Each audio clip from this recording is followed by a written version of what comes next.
we're going to talk about intrapersonal communication. That is the next chapter in our textbook. However, I wasn't planning to do this particular video because your classmates were supposed to be teaching the video, or maybe even some of you were supposed to be doing the video and teaching the chapter. Unfortunately, that's not how that worked out. So let's take a brief look around D2L first, and then we'll get into intrapersonal communication.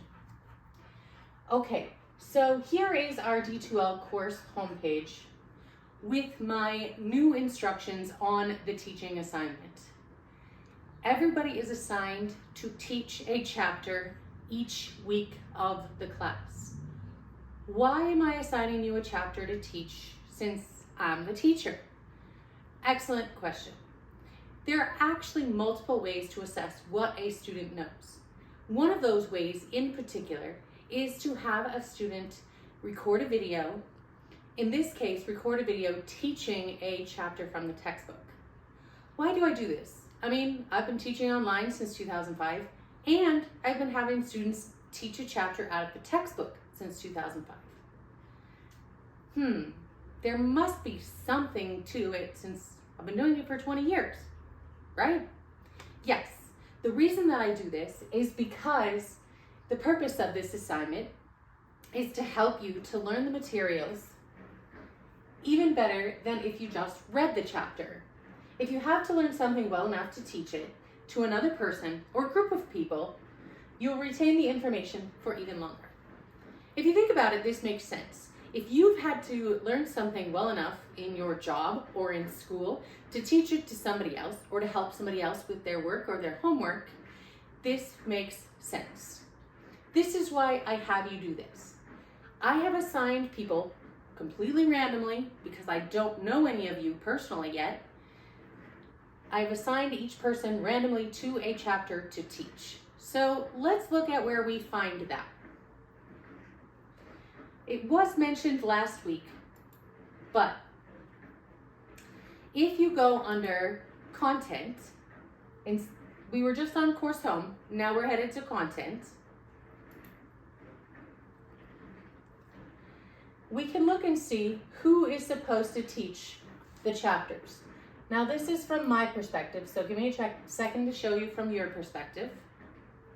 Okay, so from your perspective, here is the home page. We go to content, and under content, we have week 1, which was last week when I intended to do the videos. This is week 2. Now we can see who the teachers for this week were intended to be. You can see each person's name and what chapter they were assigned to teach. The same goes for next week, right here, and the week after, week 4. So at least 2 people are assigned per chapter. What does that mean? It does not mean you have to work together. It means that individually you create a video and we choose a video or 2, or for me, 4 or 5, maybe even 6, to review so that we understand the material in the chapter a little bit better than if we had just read it by ourselves. Some other things that you should be doing each week are posting in the discussions. So here I put the chapter from the textbook that you should be reading, the PowerPoint in a PDF format. You should not be using this to present from, although I will be doing that today just for expediency's sake, so I can get these videos done and send them to you. You should be creating your own PowerPoint of the chapter, like I did last week. And then here is your discussion topic for the week. Here is any other assignments that you might have. Week 4 in particular has the cultural competence paper. And then every week you should see the teaching assignment. So somebody should be teaching each week. All of you should be doing a discussion post each week and following along with the other assignments. I'm going to switch back to what I see here really quickly.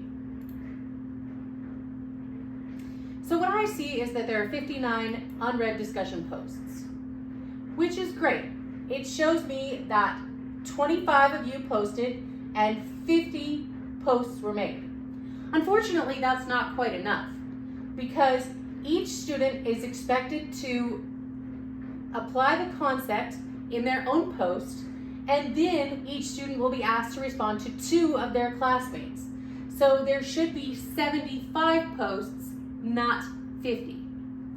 With that said, I also have 4 people who've decided to respond to this week already, even though they haven't had a chance to review any videos because none have been posted. Try not to jump the gun, so to speak. That's a track metaphor when they shoot the gun and it starts the race. But try not to do work ahead of time. Wait until the material is available to you and then go ahead and post in your discussions. One other thing I'm going to point out is what we saw just a second ago, is that I have 1 new assignment submission. I was joyfully hoping this morning that that was somebody who had turned in their teaching assignment. Unfortunately, it is someone who turned in their cultural assignment.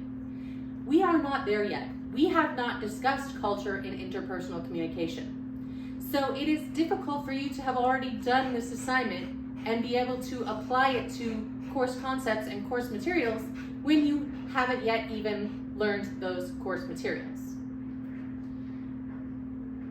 With all of that said, I hope you better understand where our course is going for this semester and how you earn points. So you will earn points from 2 papers, a video, 2 exams, and discussion posts.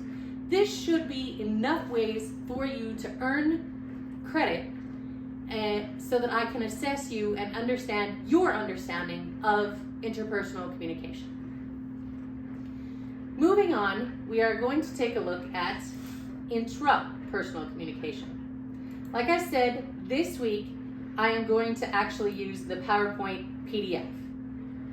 I've done this for a long time. I understand the material. So I'm going to just use what I received from the textbook publisher. For you, I would recommend creating a PowerPoint. It makes it much easier to do the recording because you can do the recording in PowerPoint itself. However, if you end up having to create a PowerPoint and record it in this method, this also works. I've done it quite a few times, as you can see from my YouTube channels. What is intrapersonal communication? Technically, it's talking to yourself. Why am I enunciating very clearly intrapersonal communication? Because intrapersonal communication is within yourself. Interpersonal communication is with someone else. So in this chapter, we will explore what is intrapersonal communication, who we are, personality and perception, communication, and relational dispositions. So what is intrapersonal communication? Well, it is technically talking to yourself, but you don't have to do it out loud. It is something that exists or occurs within an individual's self or mind. So honestly, we're talking to ourselves constantly, all day, every day, with the thoughts in our minds. Can we process some information out loud as well?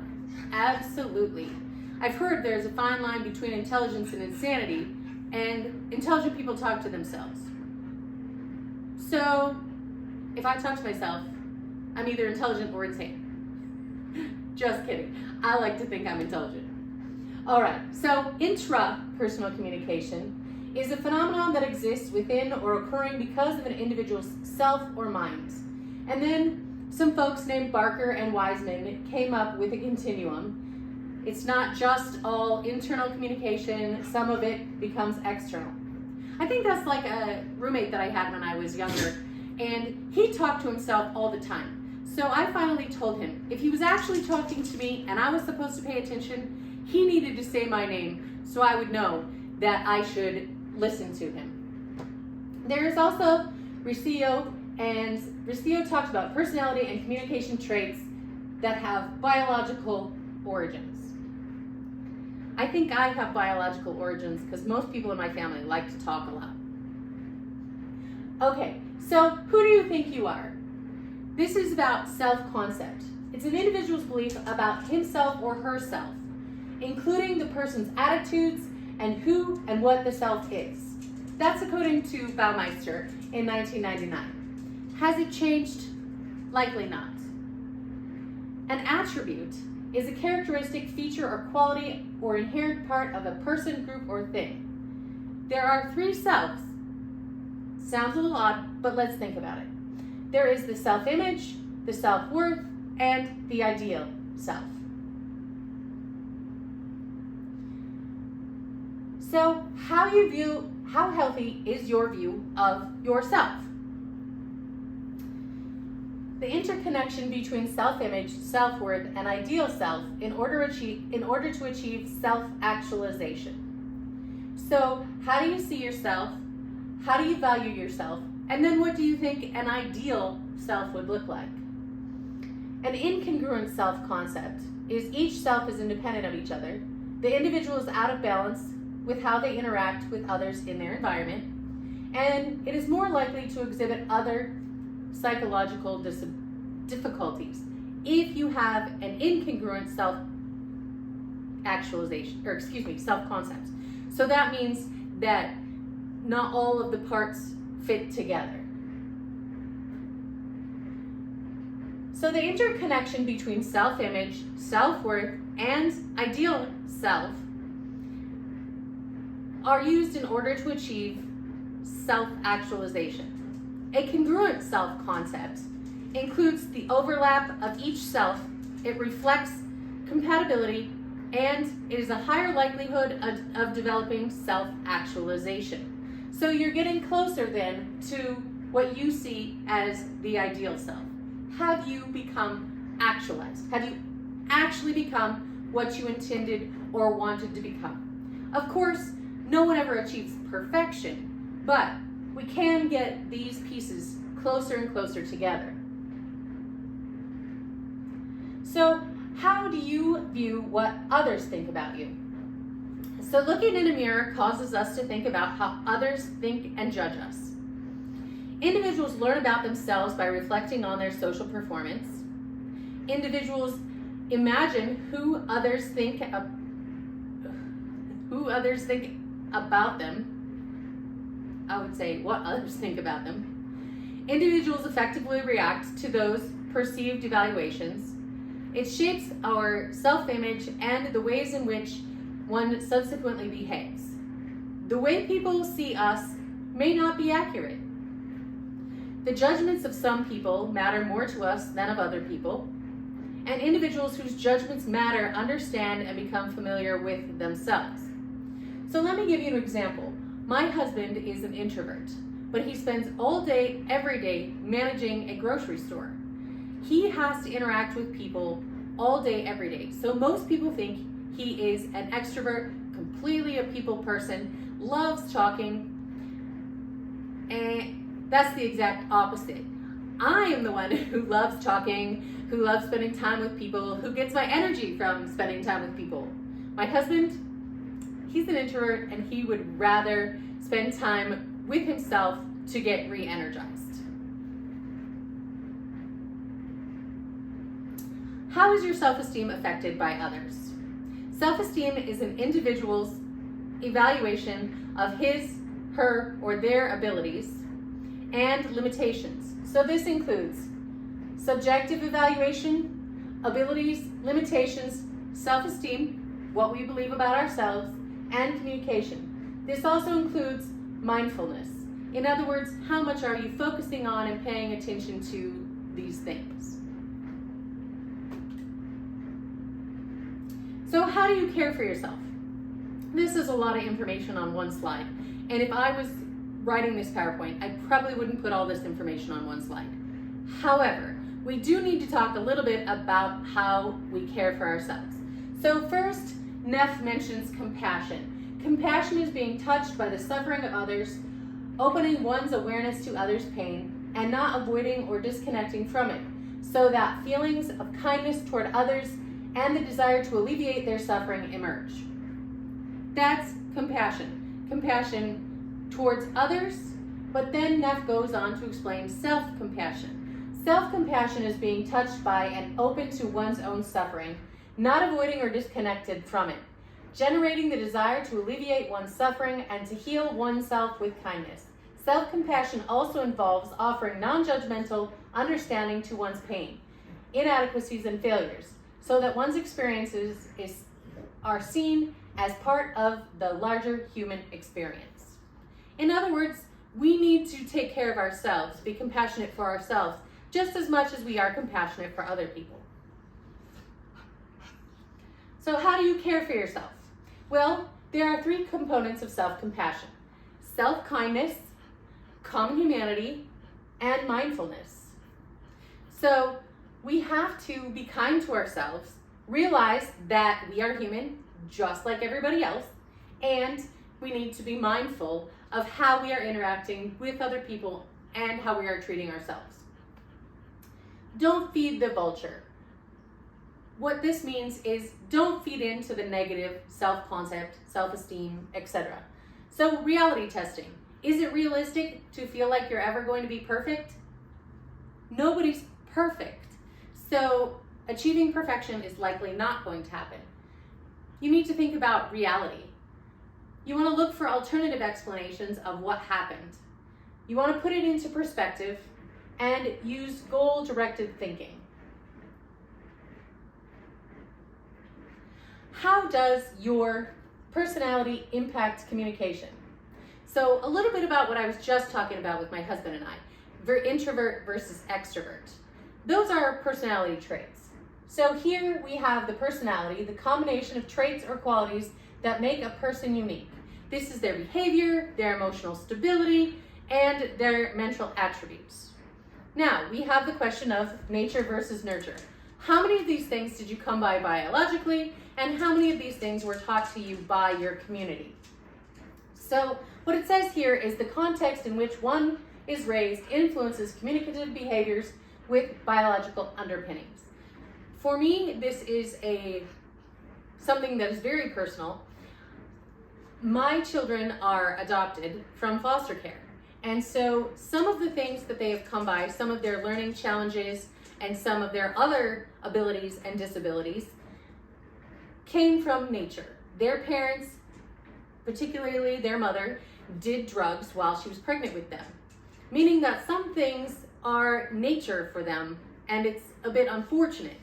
However, I am now their mother because I adopted them, and there are some things that are nurture. Like my 16-year-old has been told since he was 4 that he has a really large vocabulary, and he understands the things that are happening in his head psychologically better than most adults would understand it. Why does he know those two things? Well, I'm his mother, I have a PhD in communication, and I have a master's in child, youth, and family studies. So I've been able to explain these things to him while he was growing up, and of course I taught him to talk when he was 2. So I've been using a lot of big words around him since he was very young. Who you are impacts communication. Or does it? Well, temperament is a genetic disposition causing an individual to behave or react or to think in a certain way. So your temperament is biologically determined. The characteristics are observed early in childhood. The traits are also observed in animals who have had no socialization so far. Now we have other animals who've had socialization and they have some other things going on. The temperament stands for the stylistic aspects and integrative function of human behavior. The personality is a product of your social environment.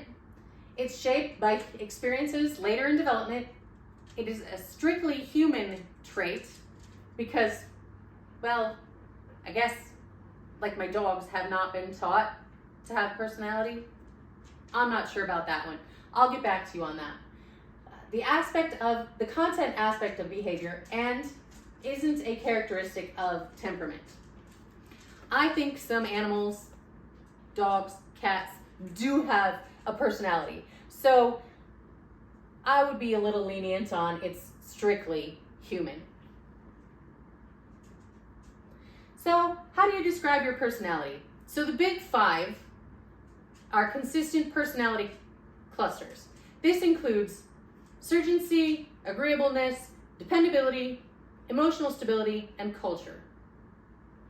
There's also the ocean model of personality, and that includes openness, conscientiousness, extroversion, agreeableness, and neuroticism. As I mentioned before, extroversion versus introversion, and here we call it neuroticism, but I've been calling it a little bit like perfectionism, right?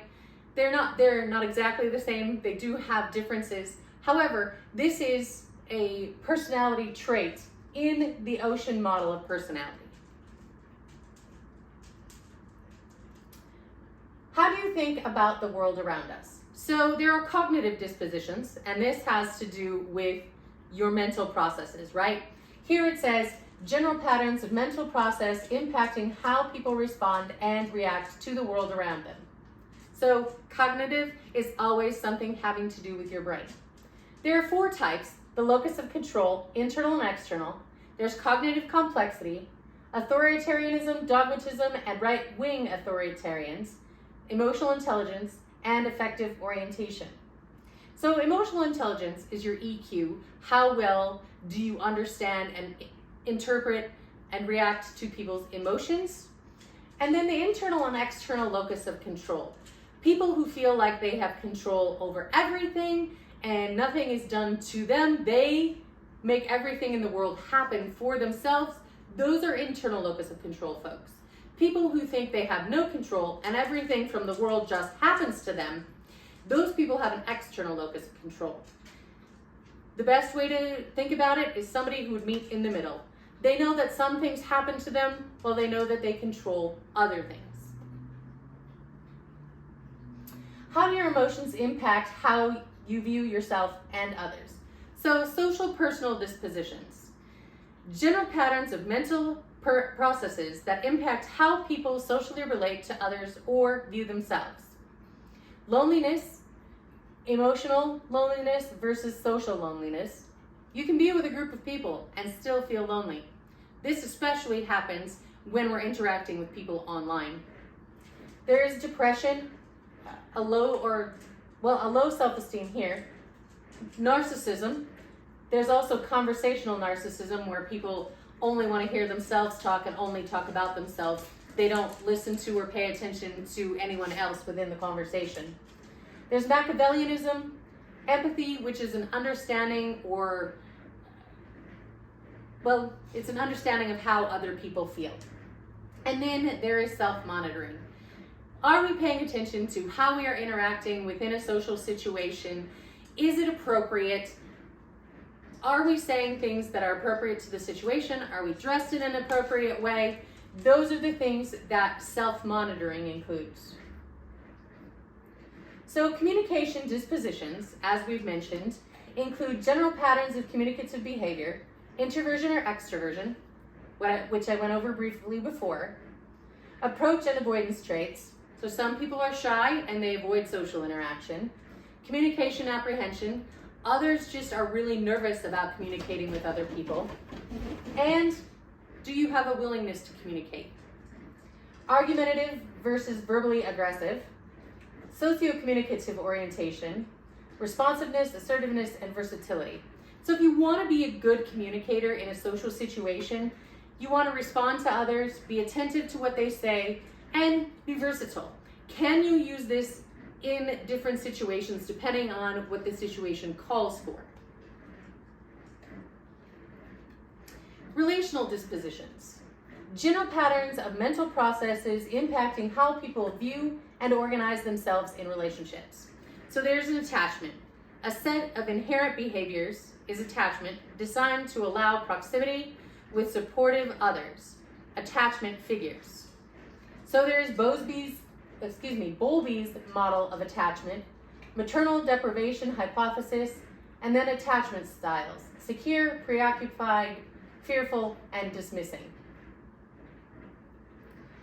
So with attachment styles, there is something called reactive attachment disorder. This is something my children also have, because they are adopted. So they will react to someone who tries to attach to them, and they usually react in a negative way, trying to push away those people and hurt them before that person can hurt them. So my kids would try to hurt me if I tried to develop a secure attachment with them. This is something that can be worked with, but if you want to look up more about it, it's called reactive attachment disorder. Here is a model of self, worthy of love and support versus not worthy of love and support. You can go ahead and take a look at that, but that is the secure attachment, preoccupied, fearful, and dismissing. Relational dispositions. The theory of rejection of sensitivity. Fear of being rejected, excessive need for affection.